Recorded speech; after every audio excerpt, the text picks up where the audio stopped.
વિદ્યાર્થી મિત્રો, Saraswati group of education દ્વારા ચાલતા આ ઈ લર્નિંગ પ્રોગ્રામમાં હું બ્રિજેશ સાકડેચા ફરી એકવાર આપ સૌનું હાર્દિક સ્વાગત કરું છું। આપણે ધોરણ 10 ની અંદર વિજ્ઞાન વિષયની અંદર ચેપ્ટર નંબર 5 એટલે કે કેમિસ્ટ્રી રસાયણ વિજ્ઞાન એમાં ચેપ્ટર નંબર 5 નો અભ્યાસ કરતા હતા કે જેમાં આપણે આવર્ત કોષ્ટક જે છે એ કેવી રીતે ધીરે ધીરે બન્યું એ આપણે આ ચેપ્ટરમાં અભ્યાસ કરવાનો છે। અને આ સિવાય આધુનિક આવર્ત કોષ્ટક જે છે આપણી પાસે પિરિયોડિક ટેબલ એની અંદર શું વિશેષતા છે આપણે એ આ ચેપ્ટરમાં સમજવાની છે। તો એમાં આપણે સૌથી પહેલા શરૂઆતમાં આપણે જોયેલું હતું કે તત્વો છે એને જ્યારે તત્વોની સંખ્યા વધતી ગઈ તો વૈજ્ઞાનિકોને તત્વોને ગોઠવવામાં મુશ્કેલી પડી। તો એના માટે સૌથી પહેલા વૈજ્ઞાનિકોએ તત્વોને બે ભાગમાં ડિવાઈડ કર્યા કે ધાતુ અને અધાતુ। પણ પછી ઘણા બધા તત્વો શોધાતા ગયા, અર્ધ ધાતુ પણ શોધાતી ગઈ, તો પછી આટલું પૂરતું નહોતું। તો ત્યાર પછી ડોબ્રીનર નામના વૈજ્ઞાનિક આવ્યા કે જેમને આપણને ત્રિપુટીનો નિયમ આપ્યો। ઓકે, 3 ના જોટા આપ્યા। તો એ ત્રિપુટીનો જે નિયમ હતો એની અંદર એની વિશેષતા શું હતી? તો કે ભાઈ ત્રિપુટીના નિયમમાં વચલું જે તત્વ હોય છે એ પહેલા અને જે ત્રીજા નંબરનું તત્વ હોય છે એના સરેરાશ જેટલું પરમાણુય દળ થતું હોય છે। ઓકે, આના ઉપરથી આપણે કહી શકીએ કે ડોબ્રીનરે તત્વોને કઈ રીતે ગોઠવે? તો કે ભાઈ પરમાણુય દળના ચડતા ક્રમમાં ડોબ્રીનરે ગોઠવા, બરોબર? ઓકે, આ એક શરૂઆત હતી। ત્યારથી ઘણા બધા વૈજ્ઞાનિકોને આ બધું સંશોધન કરવાની ખબર પડી કે ભાઈ આ પણ એક રિસર્ચનો વિષય છે। પણ આની મર્યાદા એ હતી કે બધાય તત્વોમાં આપણે આ ત્રિપુટીનો નિયમ લાગુ પાડી શકતા નહોતા। તો એને દૂર કરવા માટે ડ્યુલેન નામના વૈજ્ઞાનિક આવ્યા કે જેને આપણને અષ્ટકનો નિયમ આપ્યો। ઓકે, આ અષ્ટકનો નિયમ આપ્યો એમાં આપણે જોયું હતું કે એને સંગીતના સૂર જે છે સા રે ગ મ પ ધ ની એ મુજબ તત્વોને ગોઠવા। અને એને અષ્ટકનો નિયમ આપ્યો એમાં શું કીધું? તો કે ભાઈ પહેલા તત્વથી 8મું તત્વ જે છે એના ગુણધર્મ કેવા આવે? સરખા। એટલે કે પહેલા અને 8માના ગુણધર્મ સરખાય છે, બીજા અને 9માના ગુણધર્મ સરખાય છે, ત્રીજા અને 10માના ગુણધર્મ સરખાય છે। તો આવી રીતે એને અષ્ટકનો નિયમ આપ્યો। પણ એની પણ મર્યાદા આપણને શું આવી? તો કે ભાઈ એનું એ જે પરમાણુય ક્રમાંક 40 જે છે, 40 યુ એટલે યુનિફાઈડ માસ, પરમાણુય દળનો એકમ, તો આ 40 યુનિફાઈડ માસ સુધી જ લાગુ પાડી શક્યા। એટલે કે ઇન શોર્ટ આપણે કહી શકીએ કે કેલ્શિયમ જે તત્વ છે ત્યાં સુધી જ આપણે આ ન્યુલેનનો નિયમ છે લાગુ પાડી શકાયા। ત્યાર પછીના જે વધારે પરમાણુય દળ હતું એ બધા તત્વો માટે આપણે અષ્ટકનો નિયમ લાગુ પાડી શકાતા નહોતા। ઓકે, નો પ્રોબ્લેમ। ત્યારબાદ આપણે જોયું કે રશિયન રસાયણ શાસ્ત્રી હતા, ઓકે, મેન્ડેલિફ, એમણે શું કર્યું? તો કે ભાઈ એને પરમાણુય દળના ચડતા ક્રમમાં જ એક નવું આવર્ત કોષ્ટક આપ્યું। પણ એમાં એની વિશેષતા શું હતી? તો કે ભાઈ એને 3 વસ્તુને ધ્યાનમાં લીધી। ક્યાં? 3 વસ્તુને ધ્યાનમાં લીધી। આપણે લખીએ તો કે જ્યારે મેન્ડેલિફ નામના વૈજ્ઞાનિક હતા એને 3 વસ્તુ ધ્યાનમાં લીધી। પહેલી, પરમાણુય દળ, બીજી જે કોઈ પણ પદાર્થ હોય, જે કોઈ પણ તત્વ હોય એના મૂળભૂત ગુણધર્મો, અને ત્રીજું એના રાસાયણિક ગુણધર્મો। એટલે કે કેવું સંયોજન બનાવે છે, એ રાસાયણિક પરિસ્થિતિ શું છે, આ રાસાયણિક ગુણધર્મોને ધ્યાનમાં લીધા। એમાં પણ આપણે જોયું હતું, યાદ છે છોકરાઓ, કે મૂળભૂત ગુણધર્મો છે એમાં પણ એને કયા તત્વોને ધ્યાનમાં લીધા? તો કે ઓક્સાઇડ અને હાઇડ્રાઇડ, એટલે કે એ તત્વ જે છે, તમે કોઈ પણ તત્વની વાત કરો એ ઓક્સિજન અને હાઇડ્રોજન સાથે કેવું સંયોજન બનાવે એને શું કીધું? તો કે એને મૂળભૂત ગુણધર્મો કીધા। કારણ કે ઓલમોસ્ટ આ બે તત્વો એવા છે, ઓક્સિજન અને હાઇડ્રોજન, એની સાથે બધા તત્વો પ્રક્રિયા કરતા હોય, બરોબર? તો આ 3 બાબત જે છે મેન્ડેલિફે ધ્યાનમાં લીધી અને એના ઉપરથી એને ત્યારના જમાનામાં 63 તત્વો જાણીતા હતા। આ 63 તત્વોને આવર્ત કોષ્ટકમાં તમે સ્ક્રીન ઉપર જોવો તો મસ્ત મજાનું આવર્ત કોષ્ટક દેખાય। એ આવર્ત કોષ્ટક જે છે એ આખું 63 તત્વોનું બનાવેલું, ઓલમોસ્ટ 63 તત્વો જે છે એમાં સામેલ થઈ જતા હતા એવું મેન્ડેલિફે આવર્ત કોષ્ટક બનાવ્યું। ઓકે, હજી એકવાર યાદ રાખજો કે ડોબ્રીનર અને ન્યુલેન નામના વૈજ્ઞાનિક હતા, આપણે પહેલા ભણ્યા હતા, એને પણ પરમાણુય દળના ચડતા ક્રમમાં તત્વોને ગોઠવતા। આ મેન્ડેલિફે પણ પરમાણુય દળના ચડતા ક્રમમાં જ તત્વોને ગોઠવા, પણ એમાં એને જે બે વસ્તુ એડ કરી, કઈ? તો કે એક તો આ મૂળભૂત ગુણધર્મ અને રાસાયણિક ગુણધર્મ એને પણ એને ધ્યાનમાં લીધા અને પછી એ બધાને ગોઠવ્યું. તો તમે ધ્યાનથી જો મસ્ત મજાનું રૂલ નિયમનું આખું મસ્ત મજાનું આવર્ત કોષ્ટક તમને દેખાય કે જેને કહેવાય મેન્ડેલિફનું આવર્ત કોષ્ટક.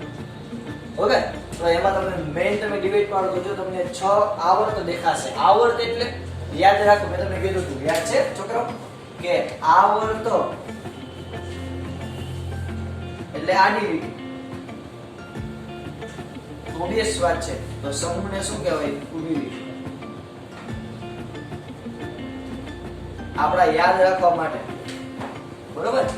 તો આવર્ત એટલે તો કે આડી લીટી. તો જો આડી લીટીમાં એને 6 નંબર આપ્યા, 1 થી 6 નંબર આપેલા છે. અને ઊભી લીટી તમે ધ્યાનથી જુઓ એટલે કે જે સમૂહ કહેવાય છે ને એ સમૂહ જો 8 આપેલા છે. ઓકે, તો આ ખાસ યાદ રાખજો કે મેન્ડેલિફનું આવર્ત કોષ્ટક છે તેમાં કેટલા સમૂહ અને કેટલા આવર્ત હોય.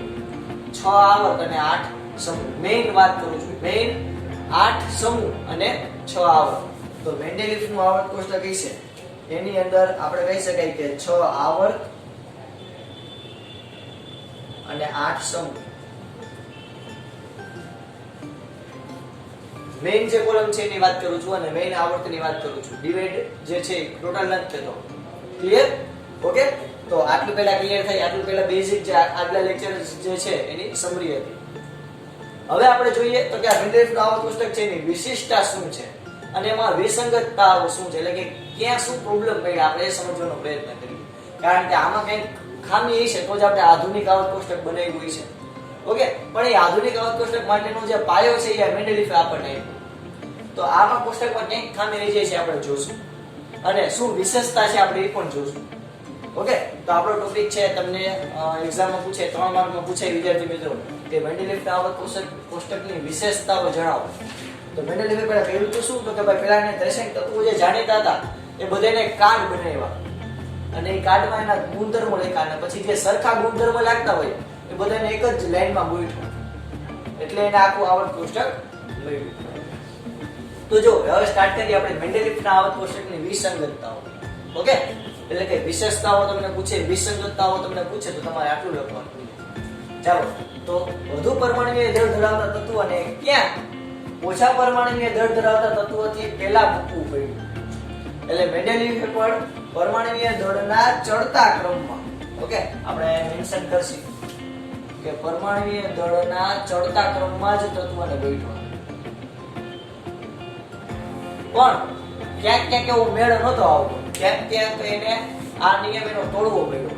એટલે વધુ પરમાણુય દળ ધરાવતા તત્વોને પણ ઓછા પરમાણુય દળ ધરાવતા, કારણ કે જો ચડતો ક્રમ હોય તેમાં કેવું હોય તો આને ચડતો ક્રમ કહેવાય. 1 2 3 4 5 આમ તમે જાઓ તો મૂલ્ય કેવું થતું જાય, વધતું જાય.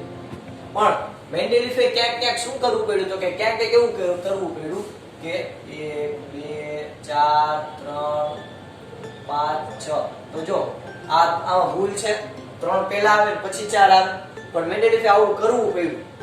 ઓકે, આ મેં તમને ખાલી સંખ્યાના સંદર્ભમાં કીધું. આપણે એવું તત્વનું ઉદાહરણ લઈ શકીએ કે વધુ પરમાણુય દળ ધરાવતા તત્વોને ક્યાંક ઓછા પરમાણુય દળ ધરાવતા તત્વથી પહેલા મૂકવું પડ્યું. હકીકતમાં નિયમ શું હતો તો કે ઓછા વાળું પહેલા અને પછી ધીરે ધીરે આમ નીચે જાવ તો વધતું જાય. પણ ક્યાંક એવું કરવું પડ્યું કે ઉપર વધુ અને નીચે ઓછા. જેમ કે ઉદાહરણ આપું કે કોબાલ્ટ જે છે એનું પરમાણુય દળ કેટલું છે તો કે 58.9 યુનિફાઈડ માસ. યુ એટલે યુનિફાઈડ માસ છે, પાંતળો નથી ગુજરાતી. અને નિકલ એનું પરમાણુય દળ છે 58.7. તો ઓબવિયસ વાત છે કે જો આ નિકલનું પરમાણુય દળ ઓછું છે તો એ ક્યાં આવવું જોઈએ? એ પહેલા આવવું જોઈએ, પણ એવું નથી. કોબાલ્ટને પહેલા લીધું અને નિકલને ક્યાં લીધું? પછી લીધું. ઓકે, તો આ એક કહેવાય મેળ નથી આવતો. એવી જ રીતે બીજું ઉદાહરણ છે ટેલુરિયમ અને આયોડિન. આ જે તત્વ છે એમાં પણ એવું થયું કે એકનું પરમાણુય દળ ઓછું છે છતાં પણ એને પછી રાખ્યું અને વધુ પરમાણુય દળને પહેલા રાખ્યું. તો આ પહેલી વિશેષતા. શું પહેલી વિશેષતા મેન્ડેલિફની? તો કે મેન્ડેલિફની પહેલી વિશેષતા કે ક્યાંક ક્યાંક નિયમ તોડ્યો. કયો નિયમ તોડ્યો તો કે વધુ પરમાણુય દળ ધરાવતા તત્વ છે એને ઓછા પરમાણુય દળ ધરાવતા તત્વથી ક્યાં મૂક્યા? પહેલા. બીજું તો કે મેન્ડેલિફે વર્ગીકરણ દરમિયાન કેટલાક સ્થાનો ખાલી રાખ્યા. ઓકે, તમે ધ્યાનથી જુઓ આવર્ત કોષ્ટક તો તમે આમાં જણાશે કે ઘણી બધી જગ્યા કેવી છે તો કે ખાલી છે. તો અહીંયા આપણે કહી શકીએ કે મેન્ડેલિફે જો ન્યુલેન્ડ નામના વૈજ્ઞાનિક હતા, એને તો એમ જ કીધું કે ભાઈ જે કુદરતમાં આટલા જ તત્વો છે અને ભવિષ્યમાં ક્યારે એકય તત્વો શોધાશે નહીં. પણ આ મેન્ડેલીફે તો અમુક જગ્યા ખાલી રાખી અને એને ચોખ્ખી આગાહી કરી હતી કે ભવિષ્યમાં અહીંયા કંઈક નવું તત્વ શોધાશે. નવું તત્વ શોધાશે તો એ ન્યા મૂકવા, એવું એને બિચારાએ સામેથી કહી દીધું કે હવે ભવિષ્યમાં હજી તત્વો તો ઘણા શોધાશે.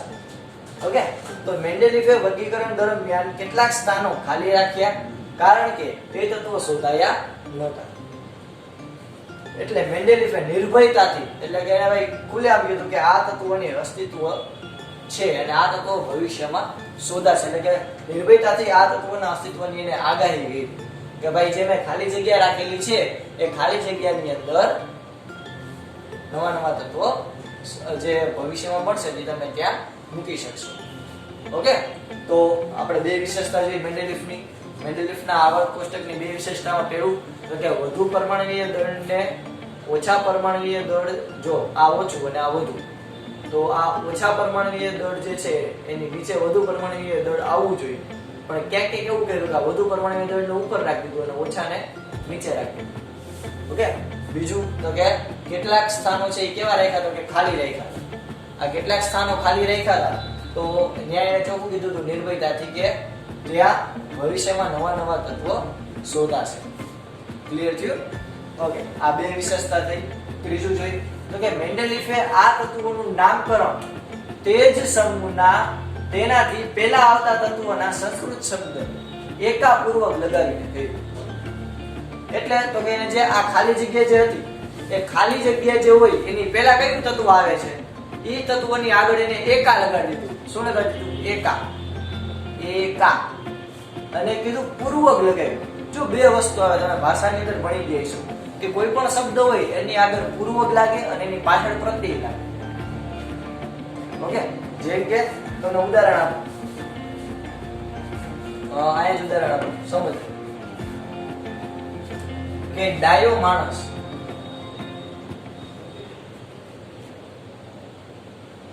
જસ્ટ ઉદાહરણ, ભાષાનો શિક્ષક નથી, આ ઉદાહરણ તદ્દન ખોટું પણ ખાલી સમજવા માટે કે ડાયો માણસ. તો જો આ માણસને આગળ શું લાગ્યું તો કે ડાયો લાગ્યું, આગળ લાગ્યું. તો આગળ લાગે ને એને પૂર્વક કહેવાય. શું કહેવાય? પૂર્વક. અને પાછળ લાગે ને એને પ્રત્યય કહેવાય. જેમ કે માણસની, ડાયો માણસની. તો જો માણસની પાછળ શું લાગ્યું? ની લાગ્યું, આને કહેવાય પ્રત્યય. ઓકે છોકરાઓ, ક્લિયર થાય? તો કોઈ પણ શબ્દ હોય એ શબ્દની આગળ કોઈ વસ્તુ લાગે, કોઈ આગળ નવો શબ્દ ઉમેરાય કે જેને વિશેષ કંઈક આપતો હોય, વિશેષણ તરીકે આપણે એને કહી શકાય. પણ કોઈ પણ શબ્દની આગળ કંઈક શબ્દ ઉમેરાતો હોય તો એને પૂર્વગ કહેવાય. પૂર્વગ, પૂર્વ એટલે પહેલા, તો પૂર્વગ. અને કોઈ શબ્દની પાછળ એકાદો શબ્દ ઉમેરાતો હોય તેને પ્રત્યય કહેવાય. પ્રત્યય એટલે પાછળ. ઓકે, તો પૂર્વક એટલે આગળ અને પ્રત્યય એટલે પાછળ. તો જો મેન્ડેલીફે પણ આ તત્વોનું નામકરણ તે જ સમૂહ તેનાથી, તે સમૂહ હોય આ આખો સમૂહ, એમાં માની લો કે કોઈ ખાલી જગ્યા છે એની ઉપર કયો તત્વ આવે છે એનું નામ હોય એની આગળ એને એકા લગાડો. ઓકે, તમને હમણાં એક ઉદાહરણ તરીકે પણ સમજાવું. જેમ કે એક્ઝામ્પલ એક જો વર્ગીકરણ બાદ શોધાયેલ તત્વ, એટલે કે જો મેન્ડેલીફે નામ આપ્યું હતું, આ મેન્ડેલીફે નામ આપ્યા હતા 3, અને વર્ગીકરણ એટલે કે આપણે ભવિષ્યમાં મેન્ડેલીફ પછી આપણે શોધ્યા આ 3 તત્વો જેના આપણે જે ઓકે જ્યાં તત્વ શોધાણા હોય એના કોઈ નામ, એનું કોઈ રાષ્ટ્ર, એના કોઈ પ્રસિદ્ધ વ્યક્તિ, એ જે વૈજ્ઞાનિક છે એને શોધેલું છે, વોટ એવર. ઓકે, એ કોઈ પણ નામ આપ્યા હોય પણ એને જો આ 3 નામ આપ્યા, સ્કેન્ડિયમ, ગેલિયમ અને જર્મેનિયમ, જે આપણે શોધેલા તત્વો છે ભવિષ્યમાં. ઓકે, મેન્ડેલીફે પણ એની આગાહી કરી હતી કે ભવિષ્યમાં આ તત્વો શોધાશે. આપણે એના નામ શું આપ્યા તો કે સ્કેન્ડિયમ, ગેલિયમ અને જર્મેનિયમ. ઓકે, મેન્ડેલીફે શું નામ આપ્યા હતા ત્યારે તો કે ત્યારે નામ આપ્યા હતા એકા બોરોન, એકા એલ્યુમિનિયમ અને એકા સિલિકોન. એટલે કે સ્કેન્ડિયમ ને એને નામ આપ્યું હતું એકા બોરોન, ગેલિયમ ને મેન્ડેલીફે નામ આપ્યું હતું એકા એલ્યુમિનિયમ અને જર્મેનિયમ ને મેન્ડેલીફે નામ આપ્યું હતું એકા સિલિકોન. હજી સમજાવું, સમજજો ધ્યાનથી. તો કે તમે જો આ મસ્ત મજાની આખી કોલમ જુઓ, આખી આખો સમૂહ જુઓ તમે. ઓકે, હવે આ સમૂહની અંદર તમે ધ્યાનથી અવલોકન કરશો, બરોબર? તો જો એલ્યુમિનિયમ ની નીચેની જગ્યા ખાલી છે, એલ્યુમિનિયમ જે છે એની નીચેની જગ્યા ખાલી, તો ત્યાં ભવિષ્યમાં ગેલિયમ તત્વ આવ્યું. જો Ga લખેલું છે, ઓકે, તો Ga એટલે ગેલિયમ. તો એ ગેલિયમ તત્વ ત્યાં શોધાણું આ એલ્યુમિનિયમ ની નીચે. તો મેન્ડેલિફે નામ શું આપ્યું હતું કે એકા એલ્યુમિનિયમ. ઓકે, એનું મીનિંગ શું છે? તો કે મેન્ડેલિફે કેવી રીતે નામ આપ્યું? તો કે જે તત્વનું નામ આપવાનું હોય એની ઉપર કયો તત્વ છે એ તત્વની આગળ એને એકા લગાડી દીધું. ઓકે, એટલે જે ખાલી જગ્યા દેખાય એની ઉપર એલ્યુમિનિયમ છે, તેને નામ શું આપ્યું? એકા એલ્યુમિનિયમ. એવું જ જો હું તમને બીજી કોલમ દેખાડું, એ બીજી કોલમની અંદર જર્મેનિયમ જે છે Ge જો લખેલું હોય છે એની ઉપર સિલિકોન આવેલું હોય છે. તો સિલિકોન જે છે એની નીચેની ખાલી એની નીચે ખાલી જગ્યા છે. તો ખાલી જગ્યાની ઉપર કયો આવેલો છે શબ્દ? તો કે સિલિકોન. સિલિકોનની આગળ શું લગાડી દેવાનું? એકા. એવું એને બને. ઓકે, તો આ એની ત્રીજી વિશેષતા. હજી એકવાર છોકરાઓ 3 વિશેષતા જોયા. પહેલી વિશેષતા કઈ? તો કે વધુ પરમાણુય દળ જે છે ને ઓછા પરમાણુય દળથી નીચે રાખવાનો હોય, પણ ક્યાંક ક્યાંક વધુ પરમાણુય દળને ઉપર રાખેલા છે, ઓછા પરમાણુય દળની ઉપર રાખેલા છે. જેમ કે ઉદાહરણ એવા આપણે કોબાલ્ટ અને નિકલ. બીજું તો કે એલ્યુમિનિયમ અને આયોડિન.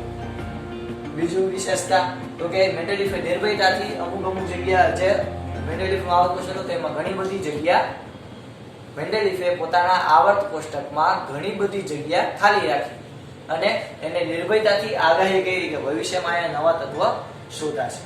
ઓકે, પછી મેન્ડેલિફે આ તત્વોનું નામકરણ જે છે કે જે ભવિષ્યમાં શોધાશે એવું એને કીધું અને આપણે શોધ્યા પણ છે ઘણા બધા. તો એ જે તત્વ છે એને નામકરણ એને કેવી રીતે આપ્યા? તો કે જે જગ્યા ખાલી હોય એની ઉપર કયો તત્વ આવેલો છે એના એ જે તત્વનું નામ હોય એની આગળ એને એકા લગાડી દીધું. જેમ કે આપણે 3 ઉદાહરણ જોયા, સ્કેન્ડિયમ, ગેલિયમ અને જર્મેનિયમ. તો કે સ્કેન્ડિયમને એને એકા બોરોન કીધું, ગેલિયમને એકા એલ્યુમિનિયમ કીધું, જર્મેનિયમને એકા સિલિકોન કીધું. ઓકે, તો તમને જ્યારે એક માર્કના MCQ ખાલી જગ્યા ખરા ખોટા કેવું પૂછાય એમાં કઈ નવું ન હોય. તમે જે આ પ્રશ્ન પાકા કરો છો એમાંથી એક લીટી વાત પૂછી ગઈ. જેમ કે તમને એમ પૂછે કે મેન્ડેલિફે સ્કેન્ડિયમ તત્વની આગાહી કરી હતી, તો એના માટે એને કયું નામ આપેલું હતું? તો કે એકા બોરોન. એ ખાલી જગ્યામાં પૂછે તો ચાલે. ખરા ખોટામાં એવી રીતે પૂછે કે એકા એલ્યુમિનિયમ જે છે એ ભવિષ્યમાં કયા નામથી શોધાવ? એ નામ ગેલિયમ છે કે એ નામ બેરિલિયમ છે? આવો MCQ પૂછે આપણે ગેલિયમ જે છે એને આપણે સાચું કેવું પડે. ઓકે, એવું પણ ખરા ખોટામાં પૂછે કે જર્મેનિયમ નું મેન્ડેલિફે એકા એલ્યુમિનિયમ નામ આપેલું હતું, તો ના, જર્મેનિયમ નું મેન્ડેલિફે તો એકા સિલિકોન નામ આપ્યું, તો એ વિધાન કેવું બને? ખોટું. તો આવી રીતે આમાંથી જ તમને કંઈક ને કંઈક પ્રશ્ન આવતા હોય. ઓકે, તો આ બધા પ્રશ્ન ના જે પોઈન્ટ હોય એ મસ્ત મજાના તૈયાર કરી નાખો. તમને આ કંઈક છે ને સિક્વન્સ ક્લિયર હોવી. મેન્ડેલિફની તમને વિશેષતા કહે તેમાં તમને વિશેષતા કહી દીધું કે જો આ 1 2 તો આ 2 આ 3 આ 4 એની વિશેષતા. તો આ 4 માંથી પહેલી કઈ? તો કે વધુ પરમાણુ અને ઓછા પરમાણુય દળ એનો નિયમ તોડવાનો. બીજી તો કે નિર્ભયતાથી તત્વોની આગાહી. ત્રીજી તો કે જે તત્વની આગાહી કરી હતી એને નામ એકા આગળ શબ્દ એકા ઉમેર્યા હતા, એટલે કે જે ખાલી જગ્યા હોય એની ઉપર કયો તત્વ આવેલો છે એના શબ્દની આગળ એકા લગાડી દેવાનો. ચોથી તો કે આ જે તત્વ એને નામ આપ્યા હતા એકા એલ્યુમિનિયમ, સિલિકોન, એકા બોરોન, આવી રીતે ઘણા બધા તત્વોના એને નામ આપ્યા હતા, આગળ એકા લગાડી એના એને ગુણધર્મ છે એની પણ આગાહી કરી હતી કે ભાઈ એ તત્વો જે ભવિષ્યમાં શોધાશે એના ગુણધર્મો કંઈક આવા છે અને એ મહદ અંશે એટલે કે ઓલમોસ્ટ જે છે એ સેમ કહી શકાય. એની ચોથી વિશેષતા કે તત્વના ગુણધર્મની પણ એને આગાહી કરી. જેમ કે જો અહીંયા તમને ઉદાહરણ આપું કે ગુણધર્મ આપણે 3 ગુણધર્મો ધ્યાનમાં લઈએ: પરમાણુય દળ, ઓક્સાઇડનું સૂત્ર અને ક્લોરાઇડનું સૂત્ર. તો જો એકા એલ્યુમિનિયમની વાત કરી એટલે કે મેન્ડેલિફે કીધું હતું કે એકા એલ્યુમિનિયમ નામનું તત્વ ભવિષ્યમાં શોધાશે કે જે તત્વનો પરમાણુય દળ હશે 68, એ તત્વ જે છે એ ઓક્સાઇડ સાથે આવી રીતે સંયોજન બનાવશે. એટલે કે એ તત્વના 2 પરમાણુ અને ઓક્સિજનના 3 પરમાણુ એવી રીતે એ ઓક્સાઇડનું સૂત્ર બનાવશે અને ક્લોરાઇડ સાથે આવી રીતે સૂત્ર બનાવશે. આ E એટલે જસ્ટ નામ આપ્યું છે. ઓકે, અમારા E એમ નહીં, આ E એટલે ખાલી નામ આપેલું છે. અને આ ગેલિયમ આપણે ભવિષ્યમાં શોધ્યું આપણે તો જ્યારે સુધી તો મેન્ડેલિફે જે આગાહી કરી હતી ને એને જો ઓલમોસ્ટ બધું સેમ આવે.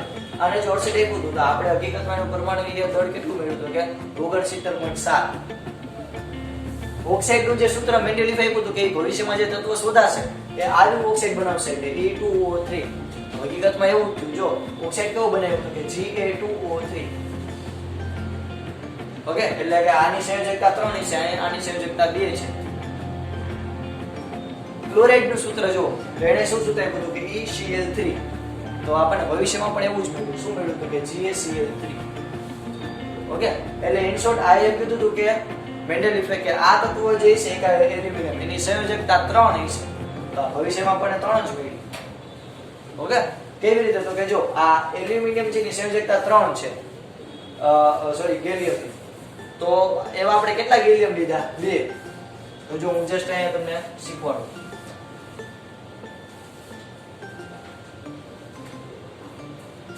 ગેલિયમ 2 લીધા તો એક ગેલિયમ જે છે એનો એકનો વીજભાર +3 છે. તેવા 2 લઉં તો કેટલા થાય? +3 એટલે 6 થાય. ઓક્સિજન છે એની સંયોજકતા કેટલી છે તો કે -2. તમને બધાને ખબર છે. ઓકે બેઝિક લેક્ચરમાં આપણે ડિટેલમાં ભણી ગયા. એવા કેટલા તો કે 3 લો. 1 2 અને 3. તો આ -6 થાય. તો જ તત્વ કેવું બને? સંતુલિત. એટલે ગેલિયમ મારે કેટલા જોઈએ? 2 અને ઓક્સિજન કેટલા જોઈએ? 3. કે આવી રીતે સંયોજન હોઈ શકે.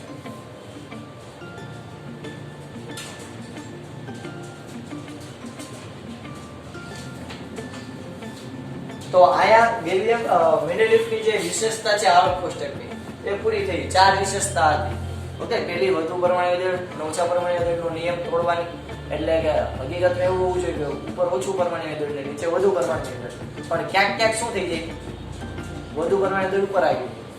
બીજું તો કે કોબાલ્ટ અને એનું એક એક્ઝામ્પલ જ છે. બીજું તો કે કહી શકાય કે ભવિષ્યમાં નિર્ભયતાથી ભવિષ્યમાં તત્વો શોધાશે એવી આગાહી કરી. ત્રીજું તો કે જે તત્વો શોધાશે એને નામ પણ કીધા કે એના નામ જે છે એ કેવી રીતે આપ્યા તો કે જે ખાલી જગ્યા જે હોય રાખેલી હોય જે તત્વ શોધાવાનું હોય એની ઉપર કયું તત્વ આવેલા એની આગળ એકા લગાડી દીધું. અને ચોથી વિશેષતા કે તત્વોના એને ગુણધર્મની પણ એને આગાહી કરી. તો આ મેન્ડેલિફના આ 4 જે છે એની વિશેષતા અથવા વિશેષતાઓ પણ કહી શકાય.